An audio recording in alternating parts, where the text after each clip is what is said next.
ಮನೆಗೆ ಬಂದು ನನ್ನ ಸತ್ರೆ ನನ್ನನ್ನು ಸುಡುವ ವ್ಯವಸ್ಥೆ ಮಾಡಿ ಒಂದು ಕೊಳ್ತು ಹೋಗ್ಲಿಕ್ಕೆ ಬಿಡಬೇಡಿ ಅಂತೇಳಿ ಕಣ್ಣೀರು ಹಾಕಿದ್ರು. ಆಗ ನಮಗೆ ತುಂಬಾನೇ ಬೇಸರ ಆಯಿತು. ಒಂದು ಆಸೆ ಇತ್ತು, ಒಂದು 6 ತಿಂಗಳು 1 ವರ್ಷ ಆದರೂ ನಾನು ಇಷ್ಟೊಂದು ನೋಡಿದಕ್ಕೆ ಬದುಕಬೇಕು ಅಂತ. ಏನು ಮಾಡೋದು, ದೇವ್ರು ಕರ್ಕೊಂಡು ಅಷ್ಟೇ. ಎಲ್ಲಿ ಯಾರೇ ಆಗಲಿ, ಜಾತಿ ಭೇದ ಮತ ಅಂತ ಹೇಳೋದು ನನಗೆ ಇಟ್ಟುಕೊಳ್ಬೇಡಿ. ಯಾರೇ ನೋಡೋದಿದ್ರು ನೀವು ನೋಡುವ ಪ್ರಯತ್ನ ಮಾಡಿ. ಅದ್ರ ಮಕ್ಕಳಿದ್ರೆ ಮಕ್ಕಳು ಬಿಡಬೇಡಿ ಯಾವತ್ತಿಗೂ. ಕ್ಯಾನ್ಸರ್ ಇದೆ ಅಂತ ಗೊತ್ತಾದಾಗ ಕೆಲವು ಜನಗಳೊಟ್ಟಿಗೆ ಅವರು ಕೆಲಸಕ್ಕೆ ಹೋಗ್ತಿದ್ರು ನಮ್ಮ ಅಕ್ಕಪಕ್ಕದವರ ಜೊತೆಯಲ್ಲಿ. ಅವರು ಹೇಳಿದ್ರಂತೆ, ಗೊತ್ತಾದ ನಂತರ ನಮ್ಮ ಮನೆಗೆ ಬರಬಾರ್ದು ಅಂತ ಹೇಳಿದವರು ಇದ್ದಾರೆ. ಅವರ ಕುಟುಂಬಸ್ಥರಲ್ಲಿ ಕೂಡ ಕೆಲವರಲ್ಲೆಲ್ಲ ಹೇಳಿದ್ದೇವೆ, ಯಾರೂ ಮುಂದೆ ಬರಲಿಲ್ಲ. ಉಪಚಾರ ಮಾಡಿದ್ದೇವೆ, ಮದ್ದು ಕೂಡ ಅದಕ್ಕೆಲ್ಲ ತಂದು, ಆದರೆ ಅವರನ್ನು ಉಳಿಸಿಕೊಳ್ಳಲಿಕ್ಕೆ ಆಗಲಿಲ್ಲ. ಮಾರಕ ಕ್ಯಾನ್ಸರ್ ರೋಗ ಬಾಧಿಸಿ ನೋಡಿಕೊಳ್ಳಲು ಯಾರೂ ಇಲ್ಲದ ತಿಮ್ಮಪ್ಪ ನಾಯ್ಕ ಎಂಬವರನ್ನ ಮುಸ್ಲಿಂ ಕುಟುಂಬವೊಂದು ಉಪಚರಿಸಿ ಆಶ್ರಯ ನೀಡಿ ನಂತರ ಆಸ್ಪತ್ರೆ ಹಾಗೂ ಆಶ್ರಮಕ್ಕೆ ದಾಖಲಿಸಿ ಅವರ ನಿಧನದ ಬಳಿಕ ಅಂತ್ಯ ಸಂಸ್ಕಾರ ಕಾರ್ಯಕ್ಕೂ ನೆರವಾದ ಮಾನವೀಯ ಘಟನೆಯೊಂದು ಪುತ್ತೂರು ತಾಲೂಕಿನ ಕೆಯ್ಯೂರು ಗ್ರಾಮದ ಅಂಕತಡ್ಕ ಎಂಬಲ್ಲಿ ನಡೆದಿದೆ. ತಿಮ್ಮಪ್ಪ ನಾಯ್ಕ ಎಂಬವರು ಸ್ಥಳೀಯ ಸರಕಾರಿ ಜಾಗದಲ್ಲಿ ಸಣ್ಣ ಜೋಪಡಿಯೊಂದರಲ್ಲಿ ವಾಸವಾಗಿದ್ದು, ಅವರ ಪತ್ನಿ ಅನೇಕ ವರ್ಷಗಳ ಹಿಂದೆಯೇ ಅವರಿಂದ ದೂರವಾಗಿದ್ದರು. ತಿಮ್ಮಪ್ಪ ನಾಯ್ಕ ಅವರಿಗೆ 2 ಗಂಡು ಮಕ್ಕಳಿದ್ದು, ಅವರೂ ತಂದೆಯಿಂದ ದೂರವಾಗಿದ್ದರು. 2 ವರ್ಷಕ್ಕೆ ಮೊದಲೇ ನಮಗೆ ಗೊತ್ತಿತ್ತು ಈ ಮಾರಕ ರೋಗದ ಬಗ್ಗೆ. ಅದರಡಿಯಲ್ಲಿ ಅವರಿಗೆ TB ಸ್ಟಾರ್ಟ್ ಆಗಿತ್ತು.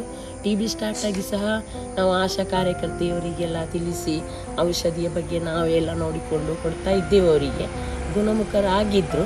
ನಾವು ತುಂಬ ಜೋರು ಮಾಡಿ ದೊಡ್ಡ ಮಗನನ್ನು ಬರಲಿಕ್ಕೆ ಹೇಳಿ ಮಂಗಳೂರಿಗೆ ದುಡ್ಡು ಕೊಟ್ಟು ಎಲ್ಲ ಕಲಿಸ್ತಿದ್ದೆವು. ಹೋಗು, ಅವರ ಜೊತೆಯಲ್ಲಿ ಇದ್ದು ನೀನೊಂದು ತಂದೆಯನ್ನು ನೋಡಿಕೋ, ಏನು ಖರ್ಚಿಲ್ಲ ಅಲ್ವಾ, ಸರ್ಕಾರಿ ಆಸ್ಪತ್ರೆ ಇದೆ ಅಲ್ವಾ ಅಂತ 1-2 ಸಲ ಜೊತೆಯಲ್ಲಿ ಅವನು ಇದ್ದ. ಕೊನೆಗೆ ಅವನು ಹೋಗಲಿಲ್ಲ. ಹಾಗೆ ಇವರು ಔಷಧಿ ತಂದು ಇವರಷ್ಟಕ್ಕೆ ಇವರು ತಿಂತಾ ಇದ್ರು. ನಂತರ ಜೋರಾಗ್ತಾ ಬಂದಾಗ ನಾವು ನನ್ನ ತಮ್ಮನೂ ಒಂದು ಸಲ ಕರ್ಕೊಂಡು ಹೋದ. ಆದರೂ ಫಸ್ಟ್ ಸ್ಟೇಜಲ್ಲಿ ಇದೆ, ನೀವು ಈಗಲೇ ಔಷಧಿ ಮಾಡಿ ಅಂತ ಹೇಳಿದರು. ಇವರು ಹೋಗಿ ಪುತ್ತೂರಿಗೆ ಹಾಗೆ ಔಷಧಿಗೆ ಅಂತ ಹೋದವರು ಮಂಗಳೂರಿಗೆ. ಇವರಿಗೆ ಯಾರು ಇಲ್ಲದ ಕಾರಣ ಅವರು ನಾವು ನಿಲ್ಲಿಸಿಕೊಳ್ಳಲಿಕ್ಕೆ ಆಗುವುದಿಲ್ಲ, ಜೊತೆಯಲ್ಲಿ ಯಾರಾದರೂ ಸಹಾಯಕರು ಬೇಕು ಅಂತ ಹೇಳಿದರು. ಹಾಗೆ ಬಂದು ನಮ್ಮ ಮನೆಯಲ್ಲೇ ಇದ್ದರು. ಮೊನ್ನೆ ನಾನು ಹೋದಾಗ ನನ್ನ ಹತ್ರ ಹೇಳಿದರು, ರಾಟ್ರಿಯವರು ಬಂದರು, ಇವರನ್ನು ಕರ್ಕೊಂಡು ಹೋದರು. ಪುತ್ತೂರು ಗೌರ್ಮೆಂಟಲ್ಲಿ ಅಡ್ಮಿಟ್ ಮಾಡಿದೆವು. 15 ದಿವಸ ಅಲ್ಲಿ ಇದ್ದರು. ಅಲ್ಲಿಂದ ಅವರು ಯಾರು ಅರ್ಚನಾ ಮೇಡಮ್ ಅಂತೇಳಿ ಪುತ್ತೂರಿನ ಸರ್ಕಾರಿ ಆಸ್ಪತ್ರೆಯ ಡಾಕ್ಟ್ರು, ಅವರು ಇವರನ್ನು ಅರ್ಜಿಯೆಲ್ಲ ಏನೋ ಬರೆದು ಕೊಟ್ಟು ಸಮಾಜ ಕಲ್ಯಾಣ ಆಶ್ರಮಕ್ಕೆ ಕಳಿಸಿದ್ರಂತೆ. ಅಲ್ಲಿ ಸಹ ಅವರಿಗೆ ತಗೊಳ್ಳಿಕ್ಕೆ ಆಗೋದಿಲ್ಲ, ಜೊತೆಯಲ್ಲಿ ಯಾರು ಇಲ್ಲ ಅಂತ ಹೇಳಿದ ಕಾರಣ ಹಿಂಬಾರವನ್ನು ಬರೆದು ಕೊಟ್ಟು ಕಳಿಸಿದರು. ಹಾಗೆ ಅವರು ಸೀದಾ ನಾನು ಸತ್ರು ಬದುಕಿದ್ರು ನಿಮ್ಮ ಮನೆಯಲ್ಲೇ ಇರ್ತೇನೆ ಅಂತೇಳಿ ಸುಮಾರು ನನಗೆ ತಾರೀಕು ನೆನಪಿಲ್ಲ, ಒಂದು 3 ತಿಂಗಳ ಒಳಗಡೆ ಮಾರ್ಚಿ ಕೊನೆಯಲ್ಲಿ ನಮ್ಮ ಮನೆಗೆ ಬಂದು ನನ್ನ ಸತ್ರೆ ನನ್ನನ್ನು ಸುಡುವ ವ್ಯವಸ್ಥೆ ಮಾಡಿ ಒಂದು ಕೊಳ್ತು ಹೋಗಲಿಕ್ಕೆ ಬಿಡಬೇಡಿ ಅಂತೇಳಿ ಕಣ್ಣೀರು ಹಾಕಿದ್ರು. ಆಗ ನಮಗೆ ತುಂಬಾ ಬೇಸರ ಆಯಿತು. ಹಾಗೆ ಅವರನ್ನು ಆಯಿತು ನೋಡೋಣ, ಏನಾದರೂ ಮಾಡುವ, ನಿಮ್ಮ ಮಕ್ಕಳಲ್ಲಿ ಮಾತಾಡಿಸುವ ಅಂತೇಳಿ ಪ್ರಯತ್ನ ಮಾಡಿದೆವು. ನನ್ನ ಮಾವನ ಮಕ್ಕಳು ಹೆಚ್ಚಾಗಿ ನಮ್ಮ ಮನೆಗೆ ಬರ್ತಾ ಇರ್ತಾರೆ.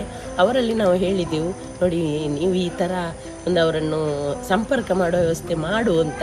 ಹಾಗೆ ಅವನು ನಮ್ಮ ಮನೆಯಿಂದಲೇ ಕಾಲ್ ಮಾಡಿ ಹೇಳಿದ ಸಣ್ಣ ಮಗನಿಗೆ.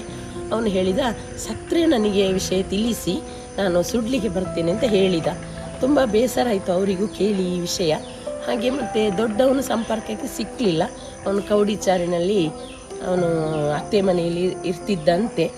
ಹಾಗೆ ಆಗಿ ಕೊನೆಗೆ ಇನ್ನು ಇವರನ್ನು ಕಾಯುವುದು ಸರಿಯಲ್ಲ, ಅವರ ಮರಾಠಿ ಸಂಘದವರಿಗೆ ತಿಳಿಸಿದೆ, ಇನ್ನು ಕೆಲವು ರಾಜಕೀಯ ವ್ಯಕ್ತಿಗಳಿಗೆ ಹೇಳಿದೆ, ಮತ್ತು ಕೆಲವು ಒಳ್ಳೆ ಗಣ್ಯರಿಗೆ ಹೇಳಿದೆ. ಯಾರಿಗೂ ಹೇಳಿ ಏನೋ ಪ್ರಯೋಜನ ಆಗಲಿಲ್ಲ. ಹೀಗಾಗಿ ತಿಮ್ಮಪ್ಪ ನಾಯ್ಕ ಕುಟುಂಬದವರು ಯಾರೂ ಇಲ್ಲದೆ ಒಬ್ಬರೇ ಜೋಪಡಿಯಲ್ಲಿ ವಾಸವಾಗಿದ್ದರು. ತಿಮ್ಮಪ್ಪ ನಾಯ್ಕ ಕೆಲವು ತಿಂಗಳ ಹಿಂದೆ ಅಂಕತಡ್ಕ ಸೈಯದ್ ಇಬ್ರಾಹಿಂ ಮನೆಗೆ ಬಂದಿದ್ದು, ಅನಾರೋಗ್ಯ ಪೀಡಿತರಾಗಿದ್ದ ಅವರನ್ನ ಅಲ್ಲೇ ಉಳಿದುಕೊಳ್ಳಲು ಮಾನವೀಯ ನೆಲೆಯಲ್ಲಿ ಮನೆಯವರು ವ್ಯವಸ್ಥೆ ಮಾಡಿಕೊಟ್ಟಿದ್ದರು. 1 ತಿಂಗಳು ಮನೆಯಲ್ಲಿದ್ದ ತಿಮ್ಮಪ್ಪ ನಾಯ್ಕ ಅವರಿಗೆ ಅನಾರೋಗ್ಯ ಹೆಚ್ಚಾದಾಗ ಸೈಯದ್ ಇಬ್ರಾಹಿಂ ಅವರ ಸಹೋದರಿ ಹಸೀನಾ ಬೇಗಂ ಅವರು ತಿಮ್ಮಪ್ಪ ನಾಯ್ಕರನ್ನ ಮಂಗಳೂರಿನ ವೆನ್ಲಾಕ್ ಆಸ್ಪತ್ರೆಗೆ ದಾಖಲು ಮಾಡಿದ್ದರು. ನಂತರ ಅವರನ್ನ ಹಸೀನಾ ಬೇಗಂ ಇತರರ ಸಹಾಯ ಪಡೆದು ವಾಮಂಜೂರಿನಲ್ಲಿರುವ ಅವೆ ಮರಿಯಾ ಆಶ್ರಮಕ್ಕೆ ದಾಖಲು ಮಾಡಿದ್ದರು. ಕೊನೆಗೇನು ಏನೇ ಆಗಲಿ ನಮ್ಮ ಧರ್ಮದಲ್ಲಿ ಇದ್ದ ವಿಷಯವನ್ನು ನನಗೆ ಮಾಡಲೇಬೇಕು ಅಂತ ಹೇಳಿ ನನ್ನ ತಂದೆ ತಾಯಿ ಹೇಳ್ತಿದ್ರು. ಯಾರೇ ಬಂದರೂ ಮನೆಗೆ ಊಟದ ಹೊತ್ತಿಗೆ ಊಟ ಕೊಡಬೇಕು, ಚಾದ ಹೊತ್ತಿಗೆ ಚಹಾ ಕೊಡಬೇಕು. ಅವರಲ್ಲಿ ಕಷ್ಟ ಬಂದರೆ ನಮ್ಮಲ್ಲಿ ಇದ್ದಂಥ ಒಂದು ಸಹಾಯವನ್ನು ನಾವು ಮಾಡಬೇಕು ಅಂತ ನಮ್ಮ ತಂದೆ ತಾಯಿಯ ಮಾತಿತ್ತು. ಹಾಗೆಯೇ ಕೊನೆಗೆ ನನಗೆ ಮನೆಯವರ ಎಲ್ಲ ಸಹಕಾರ ಇತ್ತು, ಅಣ್ಣ ತಮ್ಮ ಅಕ್ಕ ತಂಗಿ ಎಲ್ಲರದ್ದು. ನಾನು ಏನೇ ಆದರೂ ಬಿಡುವುದಿಲ್ಲ ಅಂತ ಹೇಳಿ ನಾನು ಇವರನ್ನು ಮಂಗಳೂರಿಗೆ ಕರ್ಕೊಂಡು ಹೋದೆ. ಏಪ್ರಿಲ್ 25 ಕರ್ಕೊಂಡು ಹೋದೆ. ಹೋಗಿ ಇವರಿಗೆ ಯಾರು ಇಲ್ಲದ ಕಾರಣ ಅವ್ರು ತಗೊಳ್ಳಿಲ್ಲ, ವಾಪಸ್ ಕಲಿಸಿಕೊಟ್ರು. ಕೊನೆಗೆ ಒಂದು 5ನೇ ದಿವಸದಲ್ಲಿ ವಾಪಸ್ ಕರ್ಕೊಂಡು ಹೋದೆ. ಒಬ್ಬರ ಅಲ್ತಾಫ್ ಅಂತ ಹೇಳುವವರ ಸಹಕಾರದೊಂದಿಗೆ, ಅವರು ಸಾಮಾಜಿಕ ಕಾರ್ಯಕರ್ತ, ಅವರ ಜೊತೆಯಲ್ಲಿ ವಿಷಯವನ್ನು ಹೇಳಿ ನಾನು ಅವರನ್ನು ಜೊತೆಯಲ್ಲಿ ಕರ್ಕೊಂಡು ಹೋದಾಗ ಅಡ್ಮಿಟ್ ಮಾಡಿಕೊಂಡ್ರು ವೆನ್ಲಾಕಲ್ಲಿ 1 ತಿಂಗಳಿದ್ರು. 1 ವಾರ KMCಗೆ, 4 ದಿನ KMCಯಲ್ಲಿದ್ದರು, 1 ವಾರ ಏನೆಪೈ ಹಾಸ್ಪಿಟ್ಲಲ್ಲಿದ್ದರು. ಕೊನೆಗೆ ಇವರಿಗೆ ಆಪ್ರೇಷನ್ ಮಾಡಲಿಕ್ಕೆ ಡಾಕ್ಟ್ರಲ್ಲಿ ಮಾತಾಡಿದಾಗ ಡಾಕ್ಟ್ರು ಹೇಳಿದರು, ನೋಡಿ ಅಮ್ಮ, ಮಕ್ಕಳು ಯಾರು ಬರಲೇಬೇಕು, ಇಲ್ಲಾಂದರೆ ದೊಡ್ಡ ರಿಸ್ಕಿನ ಕೆಲಸ ಅಂತ ಹೇಳಿದರು. ಕರೆಂಟ್ ಕೊಡೋ ವಿಷಯಕ್ಕೂ ಅದೇ ಥರ ಹೇಳಿದರು. ನಮ್ಮನ್ನೆಲ್ಲ ಮಾತಾಡಿಸ್ಯಾರು. ಹಾಗೆ ತುಂಬಾ ನನಗೆ ಒಂದು ಆಸೆ ಇತ್ತು, ಒಂದು 6 ತಿಂಗಳು 1 ವರ್ಷ ಆದರೂ ನಾನು ಇಷ್ಟೊಂದು ನೋಡಿದ್ದಕ್ಕೆ ಬದುಕಬೇಕು ಅಂತ. ಏನು ಮಾಡೋದು, ದೇವರು ಕರ್ಕೊಂಡು ಅಷ್ಟೇ. ಆದರೂ ಇನ್ನು ಮುಂದಕ್ಕೆ ಯಾರೇ ಆಗಲಿ ತಂದೆ ತಾಯಿಯನ್ನು ನೋಡುವಂಥ ಒಂದು ಇದನ್ನು ನೀವು ಮಾಡಬೇಕು. ಮಕ್ಕಳು ತಂದೆ ತಾಯಿ ಆಸ್ತಿ ಇದೆ, ಆಸ್ತಿ ಇಲ್ಲ ಅಂತ ಹೇಳುವ ವಿಷಯವನ್ನು ನೀವು ಯಾರು ಇದು ಮಾಡಬಾರ್ದು. ಯಾಕೆಂದರೆ ನಮ್ಮನ್ನು ಹುಟ್ಟಿ ಬೆಳೆಸಿ ವಿದ್ಯೆ ಕಲಿಸಿ ಬುದ್ಧಿಯನ್ನು ಕೊಟ್ಟು ಇದು ಮಾಡಿರ್ತಾರೆ. ಆದ ಕಾರಣ ಎಲ್ಲಿ ಯಾರೇ ಆಗಲಿ ಜಾತಿ ಭೇದ ಮತ ಅಂತ ಹೇಳೋದು ನನಗೆ ಇಟ್ಟುಕೊಳ್ಬೇಡಿ. ಯಾರೇ ನೋಡೋದಿದ್ರು ನೀವು ನೋಡುವ ಪ್ರಯತ್ನ ಮಾಡಿ. ಅದ್ರ ಮಕ್ಕಳಿದ್ರೆ ಮಕ್ಕಳು ಬಿಡಬೇಡಿ ಯಾವತ್ತಿಗೂ. ನಾನು ಮಾಡಿದಷ್ಟೇ, ನನ್ನ ಧರ್ಮದ ವಿಷಯವನ್ನು ನಾನು ಮಾಡಿ ಪಾಲಿಸಿದ್ದೇನೆ. ಯಾಕೆಂದರೆ ಜಾತಿ ಭೇದವನ್ನು ನನಗಿಲ್ಲ, ನಮ್ಮ ಧರ್ಮದಲ್ಲಿಯೂ ಇಲ್ಲ. ಅದಕ್ಕೆ ಬೇಕಾಗಿ ನಾನು ಅವರು ತುಂಬ ಜನ ನನಗೆ ಹೇಳಿದ್ದಾರೆ, ಏಕೆಂದರೆ ಇದು ವಿಷಯ ನಿಮಗೆ ಬೇಡ, ಇವರನ್ನು ಕೈಕಾಲು ಕಟ್ಟಿ ಗುಡ್ಡೆಯಲ್ಲಿ ತಗೊಂಡು ಹಾಕಿ ಅಂತ ಹೇಳಿದವರು ಇದ್ದಾರೆ. ಕ್ಯಾನ್ಸರ್ ಇದೆ ಅಂತ ಗೊತ್ತಾದಾಗ ಕೆಲವು ಜನಗಳೊಟ್ಟಿಗೆ ಅವರು ಕೆಲಸಕ್ಕೆ ಹೋಗ್ತಿದ್ರು ನಮ್ಮ ಅಕ್ಕಪಕ್ಕದವರ ಜೊತೆಯಲ್ಲಿ.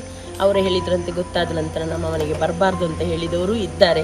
ಈಗ 1 ವರ್ಷದಿಂದ ಅವರಿಗೆ ಸ್ವಲ್ಪ ಅನಾರೋಗ್ಯ ಆಗಿ ಕೆಲಸ ಮಾಡಲಿಕ್ಕೆ ಸ್ವಲ್ಪ ಕಷ್ಟ ಆಯಿತು. ಮತ್ತು ಏನಾದರೂ ಮಾಡ್ತಾ ಇಲ್ಲಿ ಬಂದರೆ ಏನಾದರೂ ಮಾಡಿ ಇದು ನಾವು ಊಟ ತಿಂಡಿ ಎಲ್ಲ ಕೊಡ್ತಾ ಇದ್ದೇವೆ. ಮಾನವೀಯತೆ ದೃಷ್ಟಿಯಿಂದ ಅವರನ್ನು ಕೆಲಸ ಮಾಡದೇ ಇರಲಿ, ನಾವು ಊಟ ಎಲ್ಲ ಕೊಟ್ಟು ಅವರನ್ನು ಇದು ಮಾಡ್ತಿದ್ದೆವು. ಎಲ್ಲಕ್ಕ ಆಸ್ಪತ್ರೆಗೆ ಕರ್ಕೊಂಡೋಗಿ ಅಲ್ಲಿಂದ ಮದ್ದೆಲ್ಲ ತಂದು ಅದೆಲ್ಲ ಉಪಚಾರ ಮಾಡಿ ಒಂದು ಜೀವ ಉಳಿಸಬೇಕಂತ ಇದಿತ್ತು ಮಾನವೀಯತೆಯಿಂದ. ನಮ್ಮ ಧರ್ಮದ ಇದರಲ್ಲಿ ಕೂಡ ಹಾಗೆ ಇದೆ. ಹಾಗೆ ನಾವು ಉಳಿಸ್ಕೊಳ್ಳಿಕ್ಕೆ ನೋಡಿದ್ದೇವೆ, ಆದರೆ ಉಳಿಸ್ಕೊಳ್ಳಿಕ್ಕೆ ಆಗಲಿಲ್ಲ. ಇದು ಉಪಚಾರ ಮಾಡಿದ್ದೇವೆ, ಮದ್ದು ಕೂಡ ಅದಕ್ಕೆಲ್ಲ ತಂದು, ಆದರೆ ಅವರನ್ನು ಉಳಿಸ್ಕೊಳ್ಳಿಕ್ಕೆ ಆಗಲಿಲ್ಲ.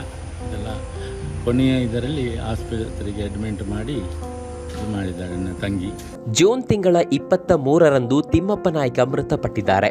ಈ ವಿಷಯ ತಿಳಿದ ಕೂಡಲೇ ಹಸೀನಾ ಬೇಗಂ ಹಾಗೂ ಅವರ ಗೆಳತಿ ಆಯಿಷಾ ಎಂಬವರು ವಾಮಂಜೂರಿನ ಅವೆ ಮರಿಯಾ ಆಶ್ರಮಕ್ಕೆ ತೆರಳಿ ಅಂತ್ಯ ಸಂಸ್ಕಾರಕ್ಕೆ ಬೇಕಾದ ವ್ಯವಸ್ಥೆಯನ್ನ ಸ್ಥಳೀಯ ಗ್ರಾಮ ಪಂಚಾಯತ್ ಅಧ್ಯಕ್ಷರೊಂದಿಗೆ ಸೇರಿ ಮಾಡಿದ್ದಾರೆ. ಧರ್ಮದ ಹೆಸರಲ್ಲೇ ಜನರನ್ನ ವಿಭಜಿಸುವ, ಪರಸ್ಪರ ಅನುಮಾನ ಅಂತರ ಸೃಷ್ಟಿಸುವ ಈ ಕಾಲದಲ್ಲೂ ಹಸೀನಾ ಬೇಗಂ ಹಾಗೂ ಅವರ ಕುಟುಂಬದ ಈ ಮಾನವೀಯ ಕಾರ್ಯ ಪ್ರತಿಯೊಬ್ಬರ ಮೆಚ್ಚುಗೆಗೆ ಪಾತ್ರವಾಗಿದೆ.